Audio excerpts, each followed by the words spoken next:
Hello, friends, and welcome to the Weekend Catch-Up Club, the coffee morning show brought to you live every Saturday, direct to Facebook, and available later on catch-up via YouTube at Facebook at youtube.com/gamertide. As you can see, yet again, I am joined by another cohort of mine, Scottish television's very own, the pride of Clydebank. We have Scott Watson in the house. Hiya, hiya. Morning, everybody. Morning, everybody. So everybody, I'm proudly wearing my gamer tag tee this morning. We're both repping. Look, I've got my Doom one on, and you've got your Borderlands one on. I've got to have a Borderlands one. You know me. You know me. So we have got a really quite a packed show. It's all going to be about the Microsoft conference, which was aired on July 23rd, which was on Thursday, a couple of days ago. It seems to have divided the internet in typical fireball flame war fashion, but for us, we thought it was a pretty solid, really, really strong show, and we've got a lot of games to talk about. So just reading through the list very quickly, we've obviously going to talk about Halo. Halo Infinite did look fantastic. We have Everwild, which is a new title from Rare. We have a new title from Obsidian Entertainment.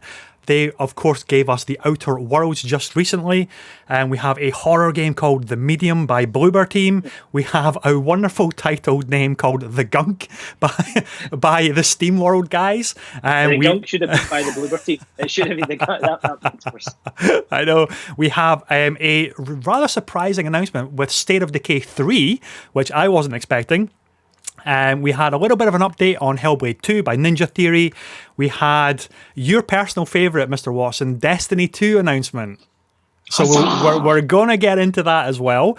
We had a little tease of Warhammer Darktide, which I know nothing about, but it could be a really interesting co-op horde wave-based shooter. So a little bit to talk about there. There was also a really big surprise announcement from Sega giving us Phantasy Star Online 2 New Genesis. So that genuinely looks interesting as well. But, Mr. Watson, initial thoughts. How do you think overall the show went?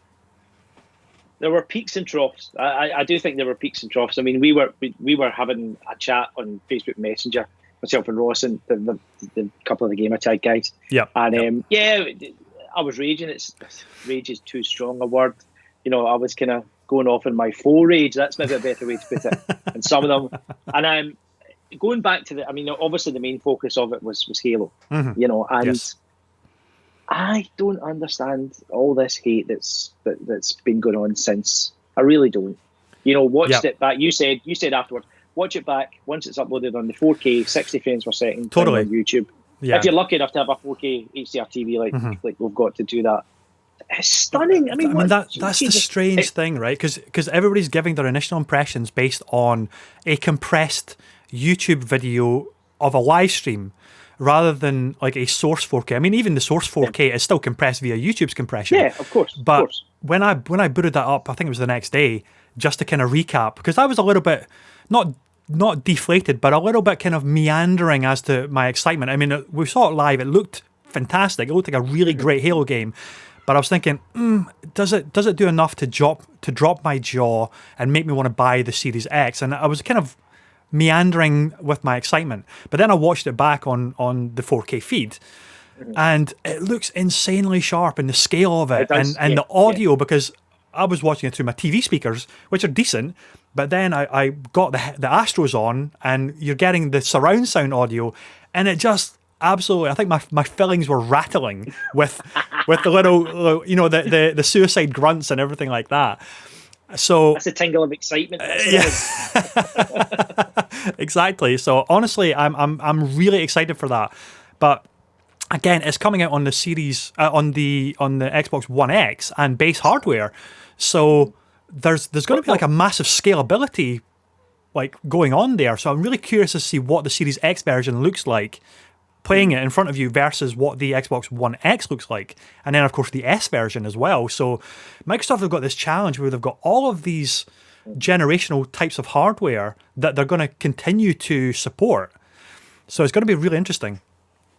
I know, and I think this will come back to, which will be another part of our conversation this morning, is how many of these games are going to be on Game Pass. You know, you talked about that Halo there exactly. There's these paths now for you where if you have you get it for the one, you know, you're getting the free upgrade to the X when it comes out and all that kind of stuff. Yeah, it's clever in a way from Microsoft, but part of me worries that are they going to undersell the Series X because of that, because of such a fluid path? Maybe gives gamers more time to kind of save up and get their way to the top, knowing they can buy the game, but then it'll be upgraded automatically when they move I think across. that's the message that they're latching on to, is like when you as a gamer are ready for that upgrade path, everything is there, rather than saying, which is the traditional outlook of saying, this is, you need to buy day and date kind of thing. You need this game coming on this hardware for the launch lineup, and this is your reason to upgrade. Whereas now they're saying, just we want you to be a subscriber to our platform. Whether you're on PC, again, we mentioned Game Pass. It's still phenomenal that all of these games that were shown are coming to Game Pass day one, and that is just phenomenal for what is it, £10 or £15 per month for Ultimate? Well, that's it. I mean, we remember when the EGX we were last at when they were touting Game Pass for the first time, and obviously they were giving the freebie codes. All of us were early adopters. I know I certainly was in that sense, and I've since I've now moved over to that monthly fee. Yeah, there are games that I've played that I would never in a million years have touched. You know the kind of stuff I like, as I said earlier. I'm all shooty. Yeah. Don't think there's a bad guy shoot. Explosions. The games that I've tried. I mean, like I was playing Carrion last night. Carrion. Yes. Cells. I know I'm digressing a little bit here from what we're talking about. No, it's fine. Go. But Carrion. Oh, you love Dead Cells to pieces, and that pixel art side scroller. Yeah. And Carrion is awesome like that. You know? So Carrion it's like you play this like alien like entity or tentacly thing, and you have to like you're escaping a laboratory facility. You're escaping a military base. Yeah, you're escaping a military base, so you can possess like soldiers and control them, like The Thing, like John Carpenter's The Thing, one of the greatest horror movies ever made. Everybody, if you haven't seen it, go watch it. McCready, Kurt Russell, John Carpenter. They are the De Niro Scorsese of the horror movie genre and the cult 70s. I know. But you're absolutely right. It's like a game like that. I mean, it's about what, £15 to £20 to purchase, but then you're thinking, well, it's actually free on Game Pass. I'll dabble in it. I'll try it out, and if I love it, and then it goes off Game Pass, well, I've played it. So you may decide to just purchase it, or you're fine. You've had your kind of taste of it, and then you're done. Aye. Move on to the next thing. But it's creating that awareness where titles like that would probably never necessarily sell that well, especially for gamers such as us, where we might not be willing to say, well, it looks interesting, but I don't know if I'm willing to part with maybe 15, 20, 30 pounds for an indie title like that. And Game Pass is that gateway to some really great finds. And the fact that they're just doubling down on that for Series X is just amazing. I love that. I love this corporate mentality where Xbox are giving you all of these games without trying to sell you £50 to £60 per game every single release. It's phenomenal, really quite mind-boggling.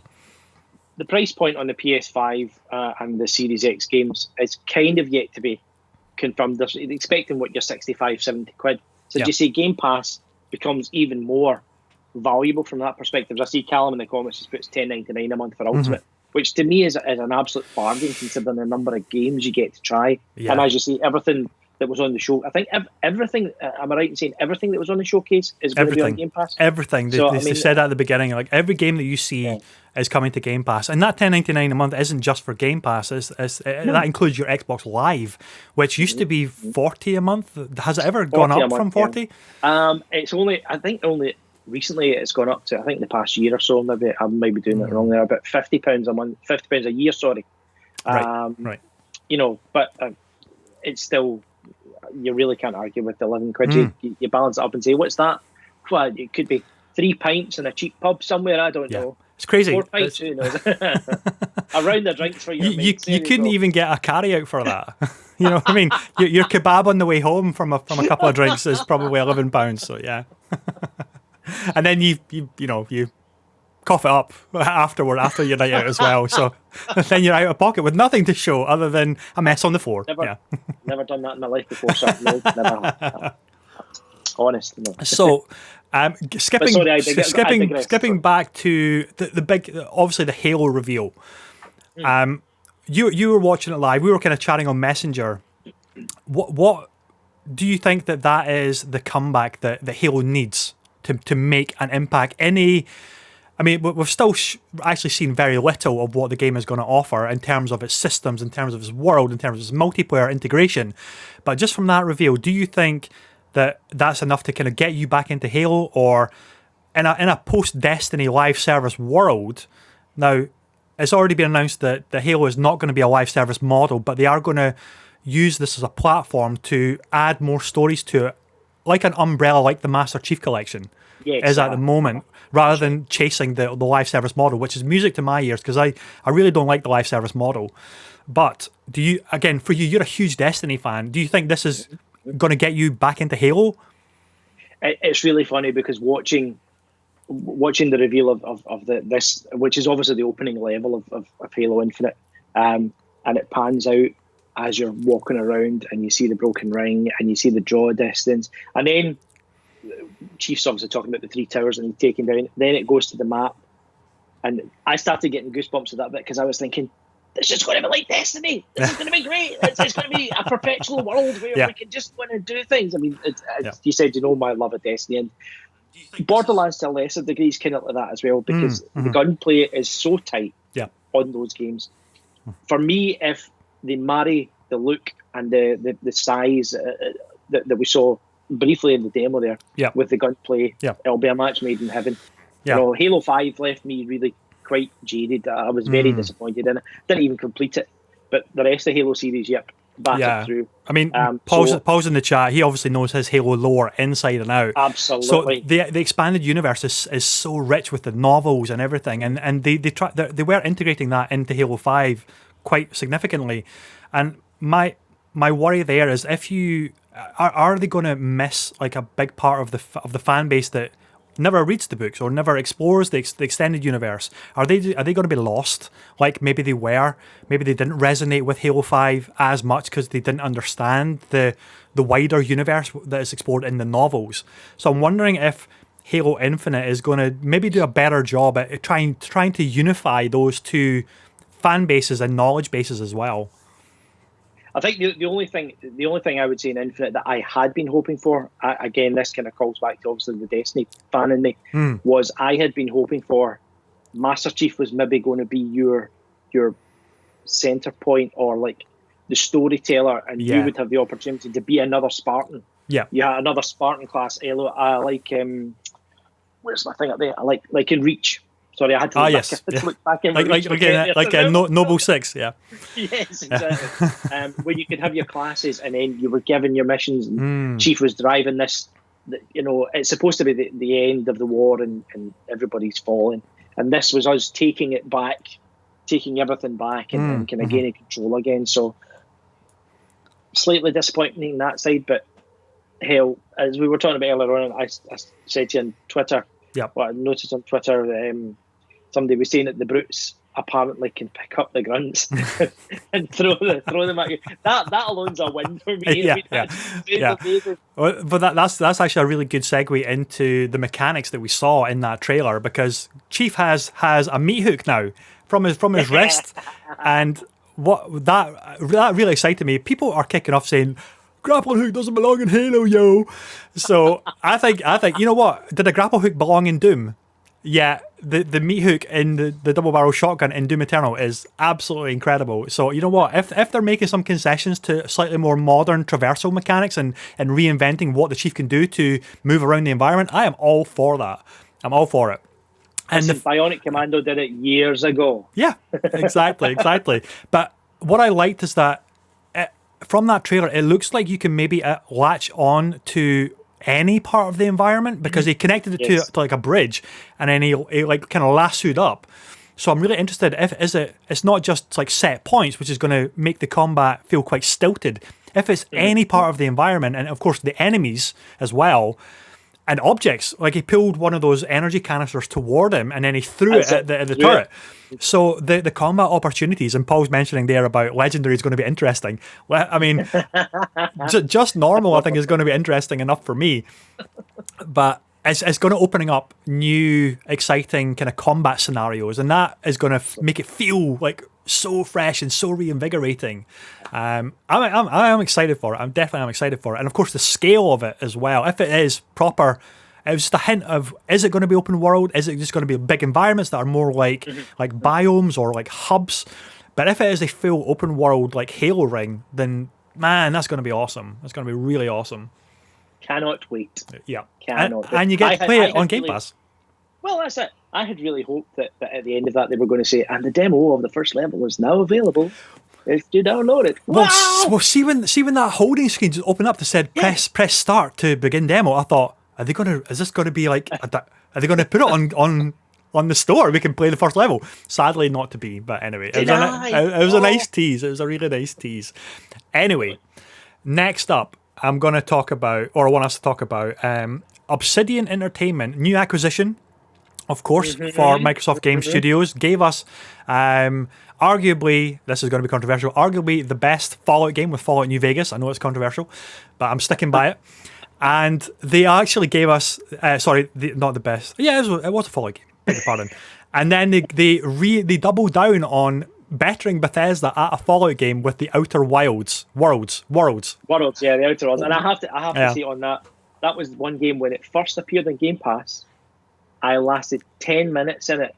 And I think after playing the way that the tightness of the control game of Destiny, I've been playing Destiny for a long time. Yeah.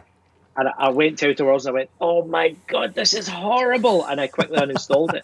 Yeah. Several months later, when I was bored for something to play, I re-downloaded it again. And I binge watching Netflix. I binge played Outer Worlds to completion and loved it to bits.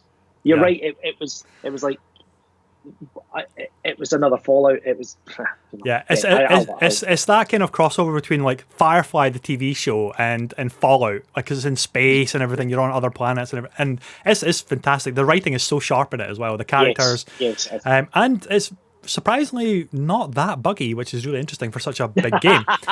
So if Obsidian are bettering Bethesda at Fallout games, it now looks like with the announcement of Avowed, they're going to try and better them at an Elder Scrolls style of game where it is a fantasy first-person RPG. Now, it looked like a cinematic trailer, very much a cinematic trailer, but when the sword in the hand came out, that looked like it was a seamless crossover between it could be Game Engine, and if that's the case, the fidelity was phenomenal. Fabulous. I was waiting for the Balrog to come crashing through that. The light was very Lord of the Rings, and the sounds and everything. Yeah. You were just expecting the Balrog to come crashing through. But I loved that.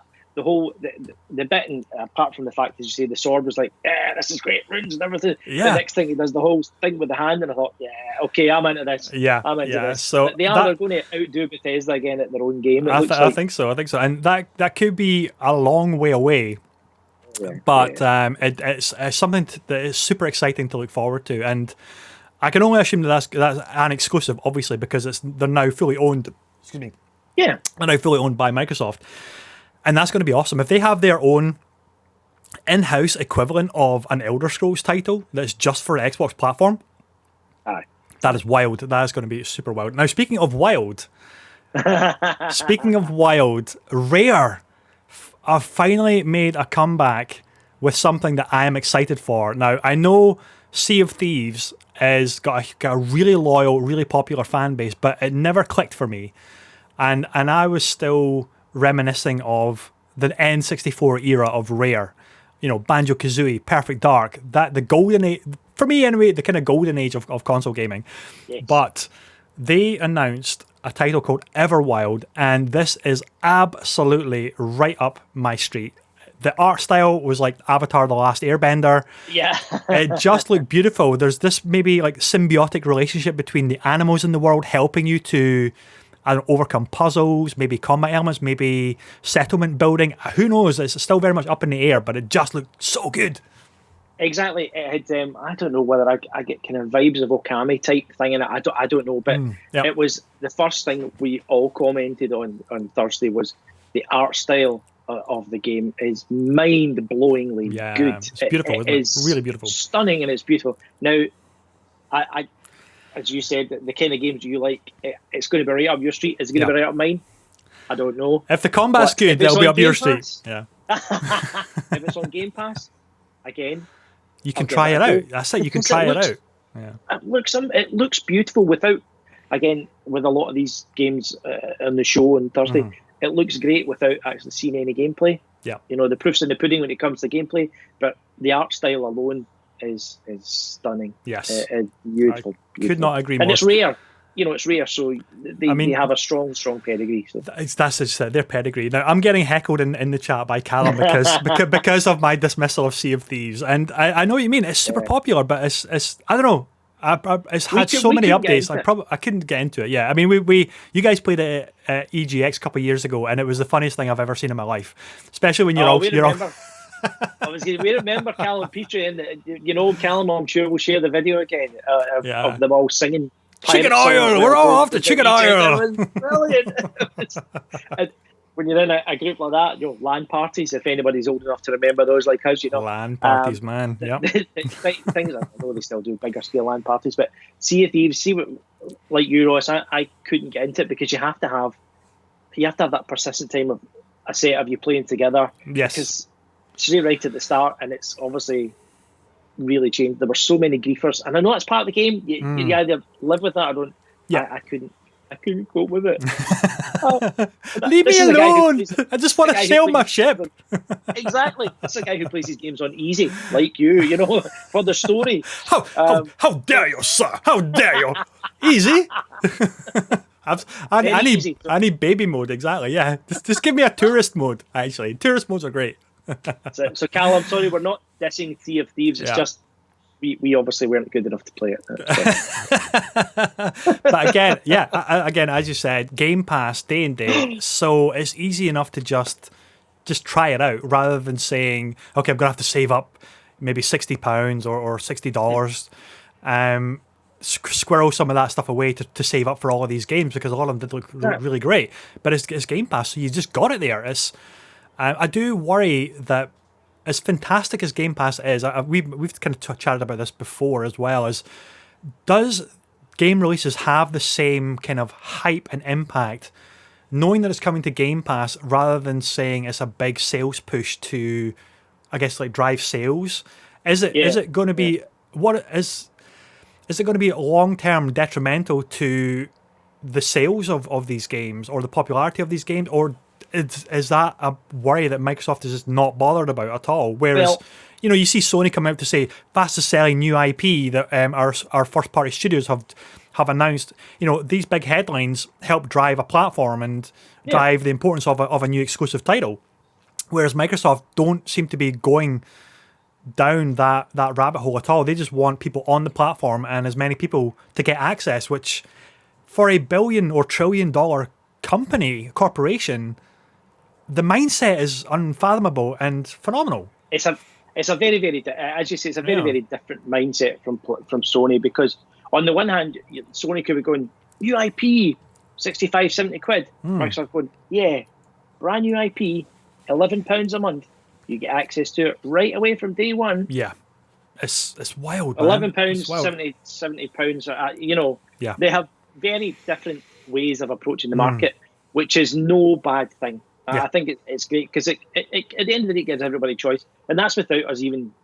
We're talking Sony and Microsoft, and we're completely glossing over and missing the likes of Nintendo and obviously the PC gaming world as well. Because of course, Game Pass is a big part of PC gaming as well. Yeah. For the games that are coming out, So Callum's asking us the question, what do you make of the look of the Xbox exclusive games compared to the PlayStation style exclusive games where they mostly appear to be third-person over-the-shoulder narrative titles? Do you think the variety of Xbox games appeals more to a larger audience?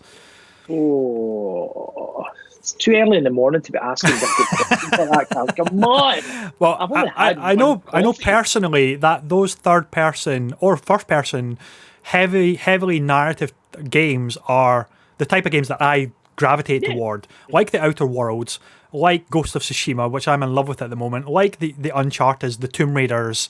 I mean Halo as well. Halo, I've always gravitated toward the campaigns as opposed to the multiplayer. I mean, Titanfall 2's campaign is amazing. Wolfenstein, again, first person narrative games. But I know what you mean. It's like that kind of fantasy adventure style of games. There was a lot of those in the PlayStation reveal, which a lot of those ticked my boxes. I'm like, yeah, that I would absolutely play every single one of those, all of them, because they looked so good and so interesting. But the variety of Xbox has to be applauded, because they had, again, we're going to talk about this game next, a horror title which just looked so amazing.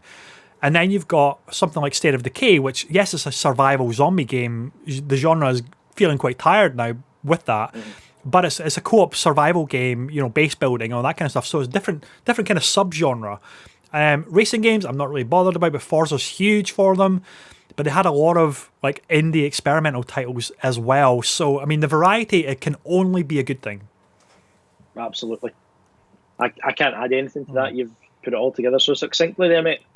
Well, I know it's two. I know you were up till 2 a.m. this morning, so your brain is like mush. It's normally like mush, right? So now it's extra mushy. Exactly. Yeah. That was me saying to Callum, I've hospital passed that to Ross to answer. So I hope that helped you there, mate. Yeah. You passed the baton with a mask on and gloves, and you know I had to sterilize it first and then take the baton. Yeah, there you go. Social distance baton tossing. Yeah, that's what it was. Exactly, that's it. Oh my goodness! But so speaking of that horror game, so I was just trying to remember where we were going with that. Yeah, yes. the medium looked amazing. Now, Yes. anybody in the chat or watching us on YouTube later on youtube.com/gamertagged, this is by a company called Bloober Team. Now, Bloober Team have very quickly become one of the foremost developers in the horror genre.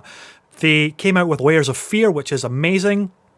And then they released one of my favourites, Observer, which is a cyberpunk thriller starring Rutger Hauer.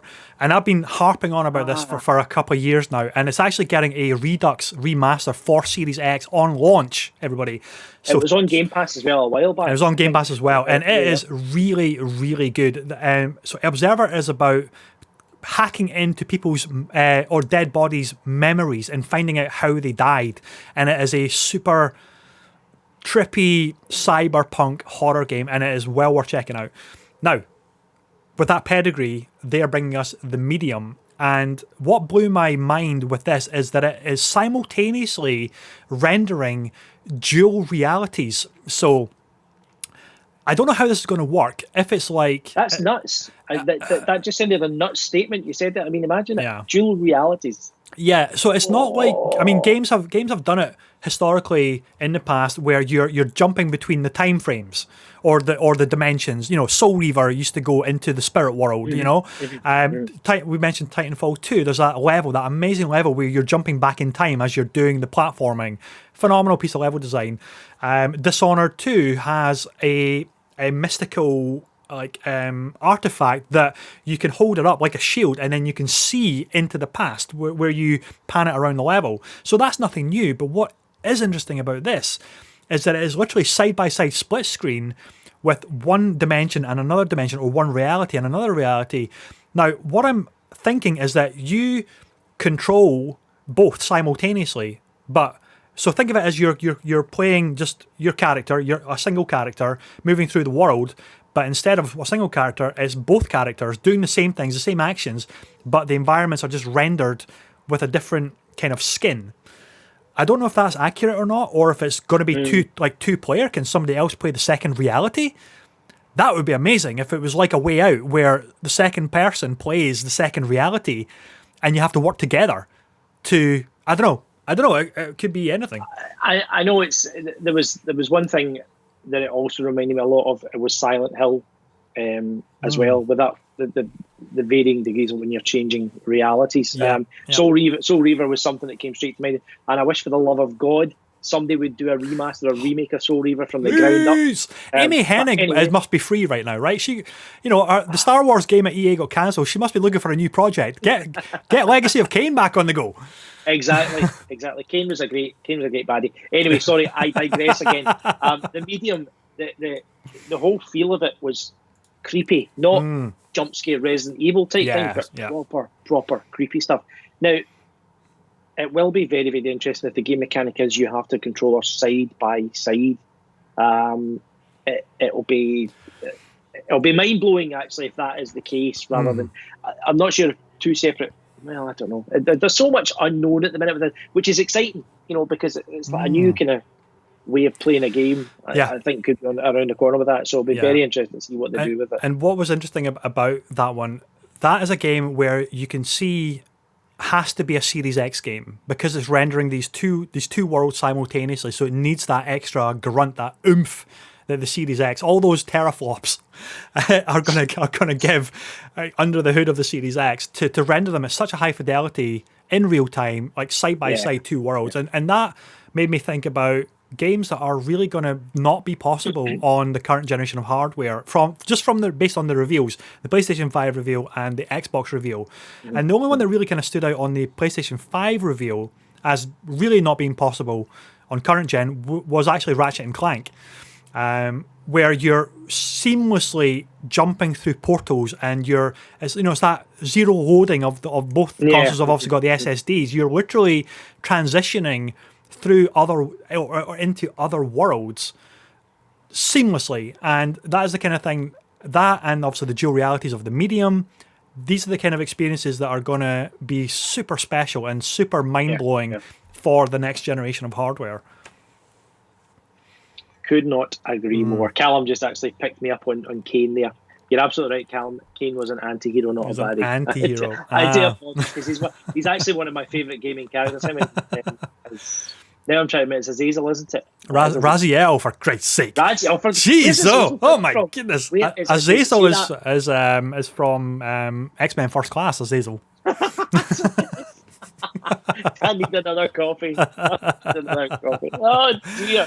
Oh my goodness. Right, anyway, sorry. Before I descend into poor madness, where are we going next? What's the next game? Oh man, there's lots. So let's talk a little bit about Ninja Theory. And it was such a tease, and it makes me think that Hellblade 2 is a really long way away from getting released. Yes. Because all they really announced was that there's a developer diary on their website so you can see continual progression, which makes me think, okay, this is probably going to be at least a 2022 game, I would imagine, if that's their announcement. But I mean, it was looking at from the developer diaries, they've been showing a lot of the mocap they've been doing, and again, Ninja Theory, looking at how you wonder how they're going to better what they did in terms of the quality and the type of game. Yeah, that the first one was. Such a talented studio. Funny. Yeah, I mean, when that was announced that Microsoft had bought them, I was so overjoyed because Hellblade 1 blew me away. I really loved DMC's Devil May Cry. I thought it was fantastic. I know that's controversial as well, based on the hardcore fan base of Dante's look and everything, but I really loved it. And their pedigree, I mean, I would love a Heavenly Blade to come back as a reboot at some point. That would be amazing as well.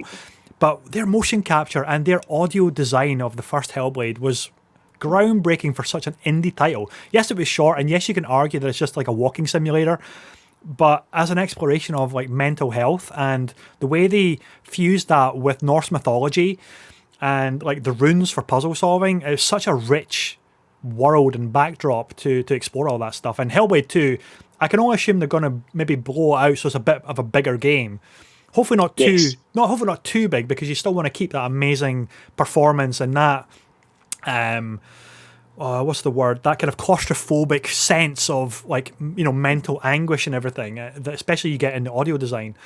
But I'm super excited for Hellblade 2. And I think looking at the fact that they're using locations in the likes of Iceland, you get the feeling that, again, like the first one, it is going to be an incredibly lonely feeling game. Yeah. I mean, not so much like a Journey where Journey was like, oh, this is a beautiful scene, very bleak, very dark. You as you say, carrying on the whole kind of mental awareness. I think it was from the first game that Yeah. they did so well. Yeah, but it's a long way off. So damn it. I'll be too old by the time these games come out. You mean you're not too old already? I can see the salt and pepper going on. Actually, it's more salt than pepper, I have to say. Yeah. I should have shaved this morning, but I just looked baby faced and shiny. You need somebody just come in and slap the face. Wait, get Ewan in here and slap the face. Ewan, slap your dad in the face. Come on. Don't encourage him because he'd be in here in a shot, sticking his nose into. I know exactly. So, did you ever play State of Decay?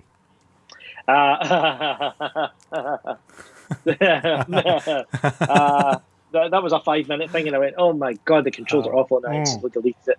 Really was not for me. The premise sounded great. It did sound great, and again, maybe there are a lot of fans out there who'll be like, "Boo, Scott!" Boo. It did nothing for me. It really did. It felt so clunky.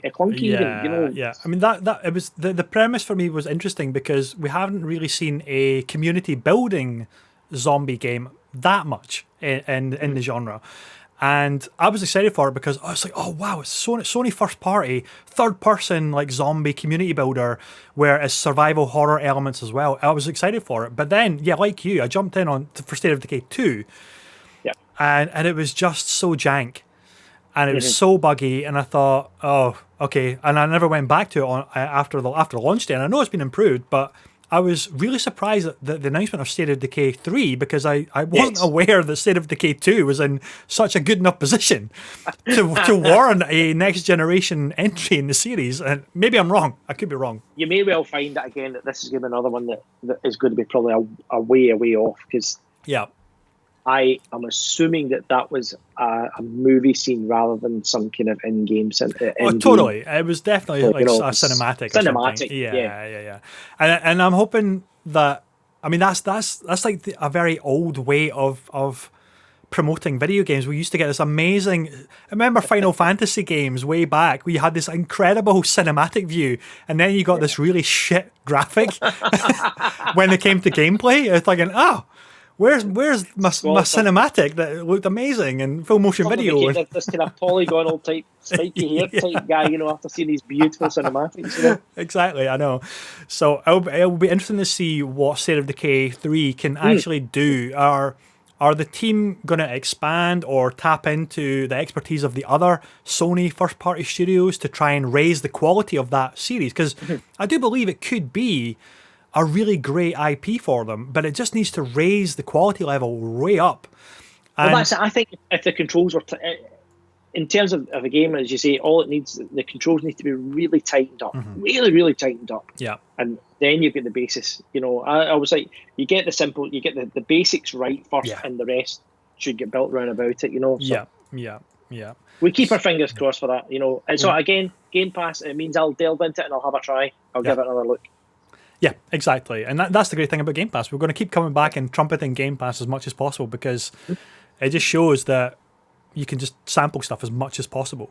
So we're actually running really long, but that's good. That's good conversation. So we're going to skip through a couple of others and talk a little bit about. So you're a Warhammer guy. I do like to dabble now and again. I mean, I have to admit, I'm not big on the lore and the likes, but I love the whole. Just the whole 40k setting. Yes. It's like the whole Chaos Marines and the whole. It's very much like Aliens, and I did love that. There was I can't remember what Warhammer game was out in the 360, but all I remember was Space the Marine orcs constantly shouting Space Marine.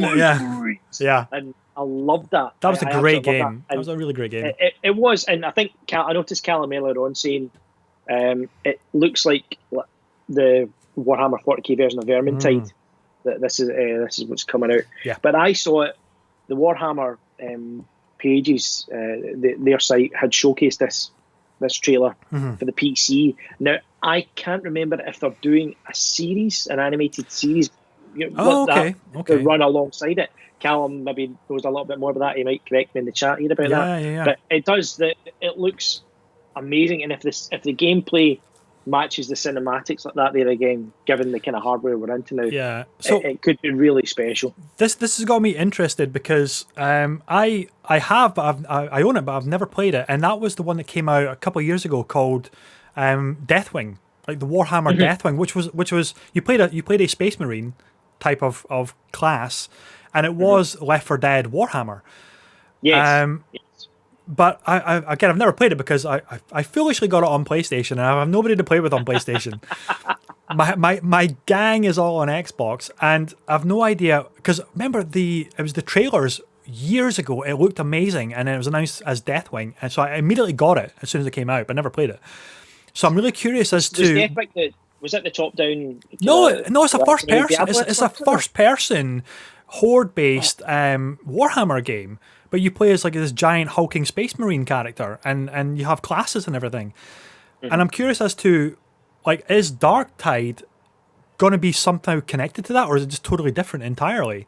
So if anybody in the chat knows their Warhammer game lore as well as the Warhammer lore as well, where does Deathwing fit with Darktide? Is it connected? Is it totally different? Are they standalone games? And also, how popular is Deathwing? Because I need to maybe stream it and test it out or something, see if it's any good. Because it looked amazing from those original trailers and everything. I'm going to maybe do some research on that as well. And have a look, totally. But have a little blast through it and see. Because I remember seeing it and we were saying, this looks amazing. And then it came out and just nobody gave it any attention whatsoever. So I'm really curious as to what that is. But anyway, Darktide.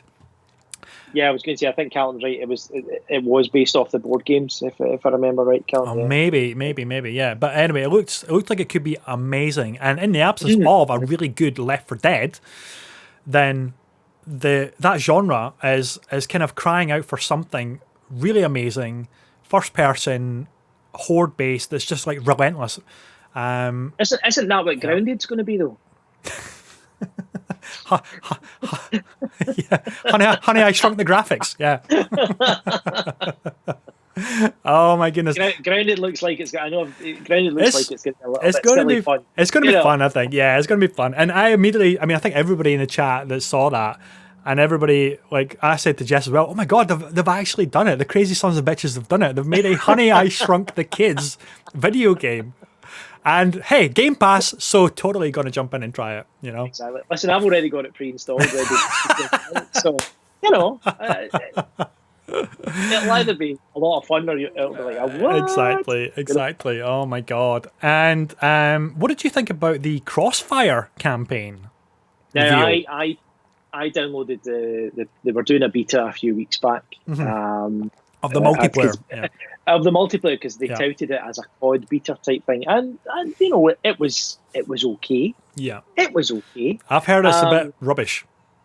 I've heard it's getting like not really good reception at all for its multiplayer. Not COD. Yeah, it's certainly not COD. The multiplayer. The problem they had with the multiplayer beta was there was far too much spawn camping. So you didn't really get a chance to play the game when guys were just taking you out the moment you came back in. Yeah, now, of course. the single player campaign from the trailers there looks like it could be an enjoyable romp, as most of these kind of games like you know, the story's a bit of by the by, you know, with these shooting games. Yeah, you know, what's exciting about that is, first of all, the visual presentation did look really good, but also it's a partnership with Remedy. Now, Quantum Break, Alan Wake, Control, so they never do anything that is like a straight linear narrative. It's always a bit weird and a bit trippy and a bit kind of challenging and interesting. So that partnership makes this game more interesting than what it normally probably would have been. And one to probably keep an eye on more than anything is to see, okay, you've got my interest now, so let's see what you can do with it. I remember an interview with Hugo Martin. It was when it was a no clip interview when they were making the original Doom 2016, and he came from the mindset of his kind of creative direction, game design direction, as to, okay, when you're watching a movie or a video game or whatever it may be, the first kind of 10 to 15 minutes is where you've got your audience. That's where they're most accepting to get absorbed into what you're trying to present to them. It's like, okay, I'm willing to accept anything in the first 10 minutes, and then after that, that's when you'll probably lose them. So you need to get hold of them and hook them. And that's where I'm kind of, at the moment with Crossfire, I'm like that. It's like, okay, you've now got my interest. I want to keep an eye on this to see if it's going to flourish or flounder and see what it's like. So, but it's on, again, Callum says as well, but it's on Game Pass. But again, the thing is as well, yes, amazing as Game Pass is, we don't want it to get to the point where, but it's on Game Pass. You know, it's not meant to be like a dumping ground for mediocrity. No. It's meant to be an avenue for like really great games that would never normally get the limelight to flourish and get an audience. But they also need to kind of quality control that as well and make sure it's just like really essential stuff that's on there that makes it an essential platform. From that point of view as well, we all have piles of shame. You know, so it's just going to get worse. So you want to have all these games to add to your pile of shame, you know? Yeah, just add another 200 games to your pile of shame, right? Oh my God. But one thing that we kind of mentioned but didn't really talk about it too specifically is the cost of the consoles, or the cost of any kind of buying of new hardware is, at the moment it's unknown for the PS5 and the Xbox Series X. But what is amazing with Xbox's messaging right now is saying, we understand that this is maybe going to be like quite expensive for a lot of people, but you don't have to worry about buying, say, £400 or £500. I'm speculating on the price. £400 or £500 for the console, and then another £100 to £200 to buy a bunch of games with it. So you've got all these games to play with it, which is historically the model that game launches used to always have. You can maybe afford one game and an extra controller, and then you've added on maybe £200 over the buy-in price. Whereas you pay that £400 or £500 to get your Series X, and you've already got a catalogue of 100 games to play on launch through Game Pass, and that's incredible. You're ready to go, exactly. Yeah, Callum's saying, do a game a month challenge to clear the pile of shame. Yeah. I'll be as old as Watson if I try that, and I still won't have made a dent. You'll never be as old as me. You'll never be as old as me. So finally, I want to end on the big reveal, which I was hoping to see more of, but the fact that it even got officially announced fills me with joy, and that is Stephen Fry. The voice gave it away right away, didn't it? Yeah, exactly. Fancy setting, and then in comes the voice, and the British humour looks, whatever Playground Games have done here, just that British humour with the fairy and getting absolutely wiped out by the toad. It's just Fable, and I can't wait to see where this is going. Yeah, if you can still get called, I think, then that'll be all right. I mean, the fact that Playground Games are making it is encouraging. Because sadly, you know, the travesty of the Lionhead Studios obviously no longer exists, and what a pedigree, Anyway, we won't dwell too much on that. But the fact that Playground Games, a British studio, are taking up the mantle of Bowerstone and the Fable lore. Unless there is, I saw a bait and switch, Watson. It's actually a Forza Horizon Fable racing game. It's a kart racer in Bowerstone. That's what it is. I was actually going to say they were going to transport it to like kind of Cyberpunk 2077 times, with the magic and the Fable and all that kind of stuff. Then that's what they're going to do. Yeah. But it will be Playground. I like they've kept it British. Yeah. British developer, the whole shebang like that. It's going to be very exciting to see when it comes out, because we all loved the Fable trilogy, and beyond. It was a shame they didn't get around to doing the one where you were going to be playing as the baddies, wasn't it? What was that one again? Did they not have one of the Fable games? Callum will probably know this as well. Actually, they were planning on doing one where you were kind of almost like Dungeon Keeper type. Right, okay. Interesting. You had to take interesting. Out it's been so long since I played Fable. I think the last one I played was Fable 2, where you could, it was the morality where you could become the villain and become the demon and everything like that. But I think all of them are on Game Pass now, so there's really no excuse to not play Fable 3 and at least check it out. because at the very least, it has narration from John Cleese. And that in itself is worth the entry point. So, yeah. And Stephen Fry's one of the bad guys as well in one of the areas, I think, in okay. as well. That's good. That's good. Right. And he's good, as you say, the British humour just shines out so much. Yeah. And who doesn't like kicking chickens? Chicken chaser. Chicken chaser. Thanks, Cal. Fable Legends. Fable Legends, that's what he was saying. Fable Legends. But the best thing is getting called Arseface whenever you go into the town. Hey, it's Arseface! Arseface! Hello, Arseface! You know, all that stuff. In the proper, like, Yorkshire accent as well. Very, very funny. So, wrapping up, did you come away excited for the future of Xbox, regardless of whether or not it made you want to buy a Series X? Because you've already made the decision that you're going to want to get the new console anyway. Yes, I have. So much to the disgust of my wife. Yeah. So the future of the Xbox platform, are you excited, Mr. Watson? It's looking bright. It's looking bright. I still think there's a lot more to be seen. Yep. Because cinematics will only take you so far. Sure. But this next gen coming up is going to be another cracker. Mm-hmm. It will be an absolute cracker, and there will be plenty of choice for us all, be it shooty like me or ethereal hipster stuff like you. That's me. I know.